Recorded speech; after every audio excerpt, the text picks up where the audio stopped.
Hello there and welcome along.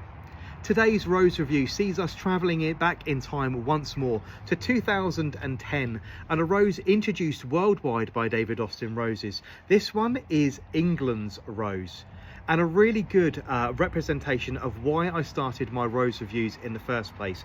If you view this one on the internet, the colour of this one is depicted as being really very powerful, a very deep and rich, strong pink with lots of tones of magenta to it.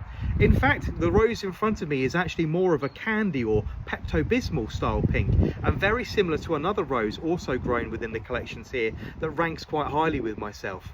England's rose is going to form a nice upright and bold shrub, holding its stems nice and upright and true. It has large bracts of flowers produced in 10, 12, 15 at a time in large sprays, which are held upwards towards the sky, reaching around 4 feet to maybe 4.5 feet tall and around 3 to 3.5 feet wide. This particular shrub is really useful in all manner of different situations. Because of its really low thorn count, you can use this as a boundary hedge. You could plant this right up to the front of a border or a path or high traffic area. This one would also do really well in a large container. It has incredibly wide, broad foliage, dark green and highly textured. Like many of the roses bred at this particular point in time, there's also a very deep serrated edge to the leaf itself. As I say, the rose has a really low thorn count, which makes it great for planting in high traffic areas. The only barbs you're going to find are on the very back of the leaf axil. You'll see them just snagging my skin as I pass my finger up the back of the stem there. So you do need to be careful of those. This particular rose does look very much like another rose within the David Austin collections, which I have actually in fact here. This is Harlow Car, which, as you know, rates very highly with myself and has one of the very few 8.5 to 9 star fragrance ratings of my collection. This particular rose, you can see, much paler in colour, but the flowers are very similar size if I bring them together.